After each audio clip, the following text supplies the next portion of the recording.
cold out here. About 6 weeks ago, I injured my foot. And today I finally decided enough is enough. I'm taking the walking boot off. I've got too many things that I've been putting on hold because of the injury. And one of those is burning my trash, emptying buckets. Now, I've had some people from the surrounding community come over and help. They've offered. I didn't ask anybody, but they offered, which was very kind. But, you know, they've only done it a couple of times. And living out here in these remote areas of Alaska, they have their own families, their own households, and their own issues they have to take care of. I can't rely on other people to constantly be coming over and helping me with stuff. So today, I'm getting some things done and getting some freedom from the walking boot and the cabin.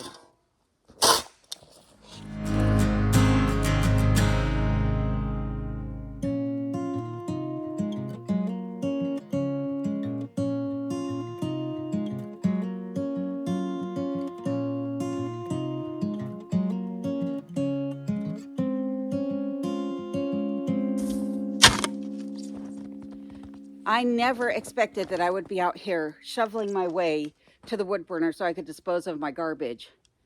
I could be wearing snowshoes to do this, but considering I just took the walking boot off today, that's not going to happen. I figure shoveling's probably safer than the snowshoes would be out here on this snow at this moment. However, the gentleman who has been taking care of clearing my property of snow, his truck broke down on my property. So no more snow has been removed for the last couple of weeks. And over the past couple of weeks, we've had a couple of storms come through that have dropped a couple of feet of snow. The other night, there was actually a storm that came through that took out the power once again. There were 50-mile-an-hour wind gusts that broke a couple power poles along the Copper River Basin, caused an avalanche that shut down the highway towards Valdez. The highway was also closed on the way north of Glen Allen, and travel around this area has just been really difficult, I understand, for many people. I did have the opportunity, though, to get off the property thanks to a family in a neighboring community that I have befriended, and they invited me to spend some time with them down in Homer on the Kenai Peninsula. So while I take care of this, I'll let you enjoy that trip, and I'll check back in with you momentarily.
Like, cheers. This is great.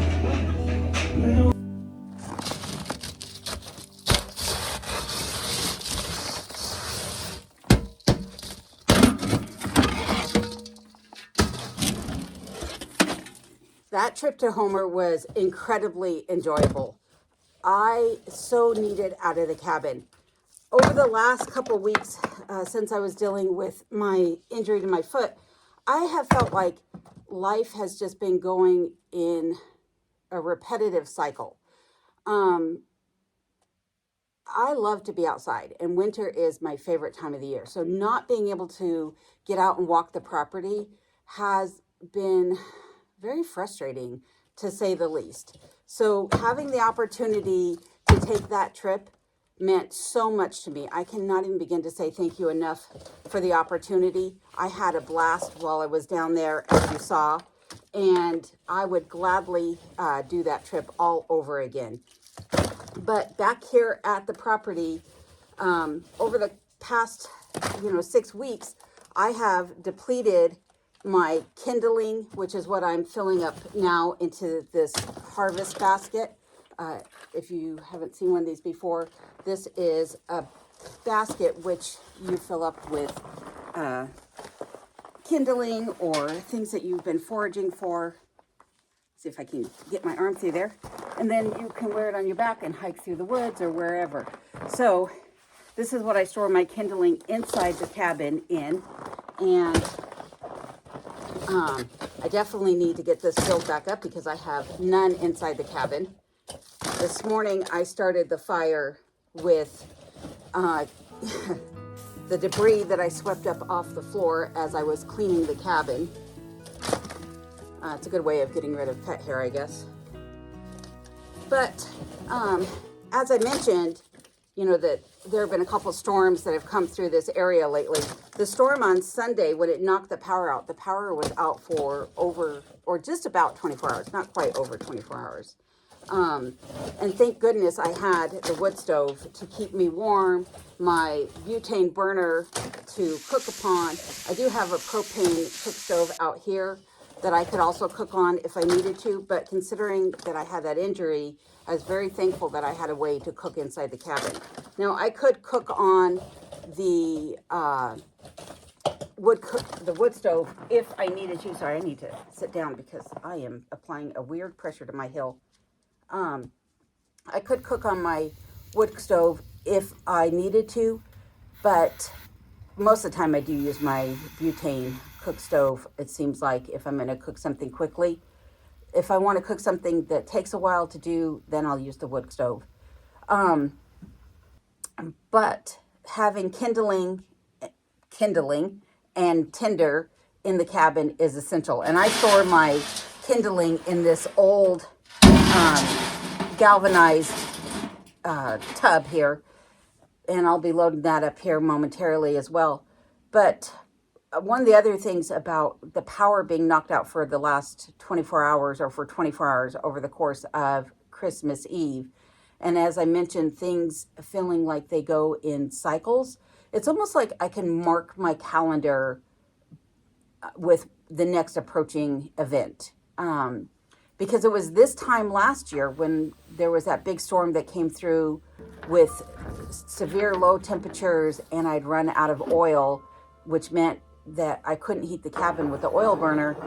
And if you have seen that video, you recall that the wood stove, while I had lit it the night before, it had died out over the course of the night because the temperatures were so severe out here. Everything inside the cabin froze, including a 55-gallon drum of water that I had sitting right next to the wood stove. It was about halfway full at that point, and in the morning it had a 1/4 inch of ice on the top of it. So this year, the power going out also meant I couldn't use the oil burner. Luckily, the temperatures were not quite as severe as they were last year. But again, it was because of a big storm that came through over Christmas weekend. So I was fine, no issues, nothing froze in the cabin, as I mentioned. But because I wanted to keep things frozen, and the freezers, were not working because I don't have a backup generator or solar or anything like that. And I'll explain why momentarily. But I set my ice blocks out here outside. Here it is Tuesday. I'm all confused on what day it is. Here it is Tuesday. So what? This would be 3 days later. And these things are barely frozen. I don't know if you can hear that. There is still water in here. And currently the temperature outside, I think, is like -5 or something like that. So despite the fact that it's been 20 degrees or lower for the past 3 days, these things have not frozen outside over the course of 72 hours. So that's, a good thing to know. Would I be able to keep things frozen outside if I needed to? If they started out frozen, yes. If they were not frozen at the point that they came outside, it might take a while for them to freeze. Could it be some residual heat coming off the cabin? Absolutely. That has prevented those things from freezing. But again, it's always a good thing to know. So as I mentioned about why I don't have a generator or don't have solar backup for my cabin is because I am trying to live more of a non-electric, pioneering style lifestyle. I love actually having to put work into the things that I do. It's not that I don't appreciate conveniences, but what I find is that the conveniences allow me to be lazy. I know my personality, but when I have conveniences available to me, then while it allows extra free time in my day, and I can appreciate that, I my I'm guilty of not taking advantage of that free time, and I don't like that. So by not taking advantage of modern conveniences, it forces my hand to stay busy. It keeps my mind active. It keeps my body fit. Yes, while I have put on some pounds over the past few months, a lot of that is just water weight. And part of that is from being injured and not being able to move around as much as I have.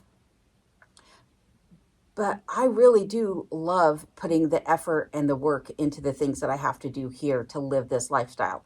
And as I mentioned earlier about people in the surrounding communities coming in to help me out periodically over the past few weeks, that is not something that I am comfortable taking advantage of. I'm appreciative of the fact that they did it. I am by no means complaining about that. But what I am saying is that I know that that is not a long-term solution. And when the power goes out, even if I had a generator or solar on my cabin, those things can fail too. I know other people have had issues with their generators. A lot of times you'll hear about people that have multiple generators on their property, especially here in Alaska. And despite the fact that they have multiple of them, maybe one or two of them work out of 4 or 5 that they might have. And to me, that's a lot of money to put into a piece of electronic equipment that has failed and now you're stuck with it. I've mentioned previously there's no electronic recycling on this side of Alaska. I'm not sure if there is elsewhere in Alaska. I would assume that there is. But I don't want to be stuck with those appliances. That's one of the reasons why I use an ice box to cool my items that need to be refrigerated. Yes, I do have freezers, and I could pull those freezers out here. And maybe one day I'll do that if I get some garage-ready freezers. But currently, I have very limited need for electricity. So when the power went out on Sunday, while I would like to say, oh my goodness, it was so tragic, and I was, trapped inside without any power, the reality of it is because of the lifestyle that I have chosen to live, I didn't mind it. Um, you know, I have headlamps and I have oil lamps and candles that I can light in and around the cabin to get things done. The wood stove puts out some light as well. I could draw open the curtains if I need to and take the insulation out of the windows to allow sunlight to come in. You rise with the sun and you sleep with the moon. So the power going out here is not the end of the world for me. And I'm very, very thankful that I have chosen to live the lifestyle that I have. Part of my reasoning for buying this cabin or moving to Alaska and living the way that I do is so that I can be independent. I don't have to worry about the electric grid. I don't have to worry about um, a mortgage. Yes, my property is paid for. Um, I have created a lifestyle that allows me to live comfortably without worry of some outside force, for the most part, interfering with how I've chosen to live. And like I said, I'm very, very thankful for the decisions that I have made. Now, I realize not everybody is able to do that, and not everybody is comfortable living the way that I live. As you may know, I don't have plumbing in my cabin. There's no running water. Well, that's not exactly true. I'll explain in a moment. But I don't have water being plumbed into my cabin. I don't have water being plumbed away from my cabin either. So no sewage drains or anything like that. I haul all my water in, and I have a 55-gallon barrel, as I mentioned previously, that I have a water hose run into, and then it's plumbed to a cold water faucet that I can turn on the faucet, use a well pump, and then I can get water out of it that way. So yes, I do have very minimal plumbing inside my cabin, but that's it.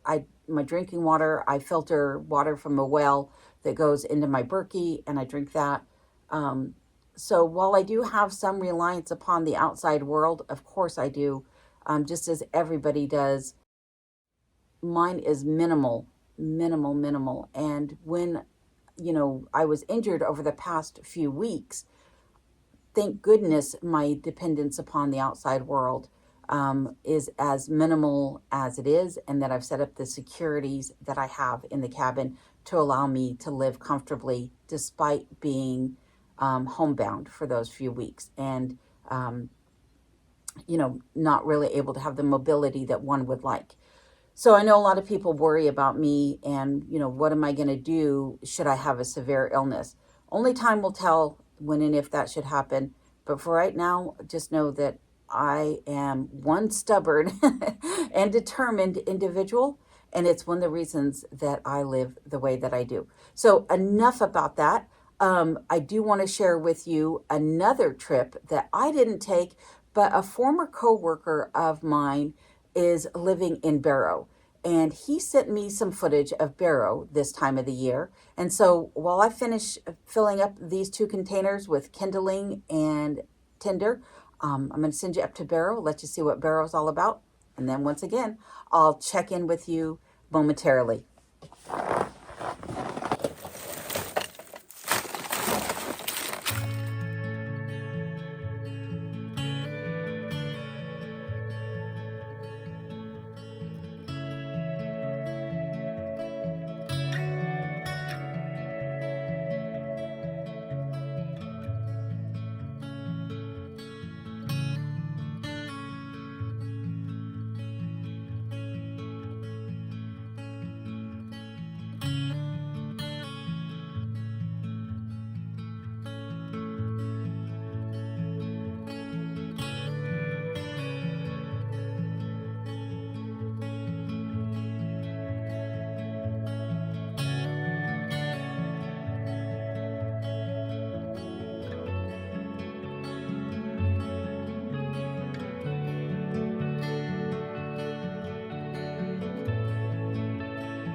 I know many of you who watch my channel would love to move to Alaska someday. Some of you are actively looking for land here or property.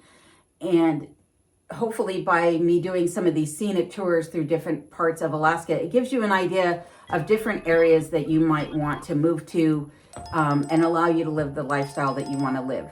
And I know for one, like I mentioned earlier, am definitely living the lifestyle that I've always wanted to live. I'm living by my own terms and my own rules, which is fantastic. And I think everybody should do just that. Live by what makes you happy. I always had a rule for my kids when they were growing up. I don't care what you do, as long as you don't hurt yourself or hurt anybody else in the process of doing it, and it makes you happy. And that's how I live my life. You know, I don't intend to get involved in anybody else's business. I just want to live my life and enjoy my time. So one of the things that I get questioned about, though, a lot is, why am I always wearing skirts? Well, I do it because it makes me happy. For one, I find skirts and dresses to be incredibly comfortable. But in the wintertime, I actually find skirts and dresses to be warmer than pants are. It provides a buffer layer, if you will, to keep the wind and the cold off of my skin. If you're wearing pants, that fabric is right up against your skin and allows the cold that's touching the fabric to then transfer into your legs, where when I'm wearing a skirt, I don't have that happen. It holds the heat in, it keeps the wind off of my skin, the cold off of my skin. I generally have on a couple layers of petticoats or underskirts on if I'm, you know, working outside in the cold in the wintertime. Over the course of history, women have worn dresses while doing, you know, manual labor type things. And there's good reason for it. It's because they're comfortable and they allow some flexibility in how you move and what have you. So again, just one of the things that I get to do, living life on my own terms. And yeah, I don't know where I was going with that, but I just want to let everybody know that no matter how you choose to live, I hope that you're happy. I hope that this coming year brings you even more happiness and prosperity. And if you've been looking to make a change in your life and live life on your own terms, I hope this is the year that that gets to happen for you. I'm very thankful that I made the choice when I did, and I wouldn't look back and change anything about it if I could. So with that being said, I'm going to sign off for today, but I want to thank you guys for checking in with me and joining me on these scenic tours of Homer and Barrow and taking a look into what my day has entailed here. But I've got some more snow to go clear. Luckily, my foot isn't hurting too bad right now, but I'll let you know in the next video how I fared after today of not being in the walking boot. In the meantime, please stay safe and take care, and I'll check back in with you guys next week.